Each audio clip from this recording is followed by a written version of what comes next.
اهلا حبايب قلبي، عاملين ايه؟ احنا معاكم في يوميات ايمن واماني وعيالي المجننين. عاملين ايه؟ بصوا احنا عملنا ايه. جبت فسيخ بوري، خللته، غسلته كويس.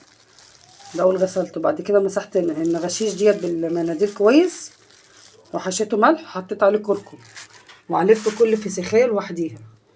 جايبه على قد كتجربه يعني نجربه. انا عاملاه قبل كده بس قلت برضه اجربه في الشتاء، اول مره اعمله في الشتاء، عشان كل سنه وانتم طيبين ناكلوه في العيد ان شاء الله. واللي عايز يحط شطه يحط، اللي عايز يحط فلفل اسمر يحط، اللي عايز يحط شويه زيت يحط.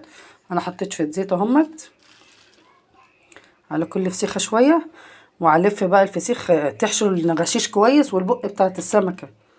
بصوا لازم يبقى فيها ملح، شايفين الملح؟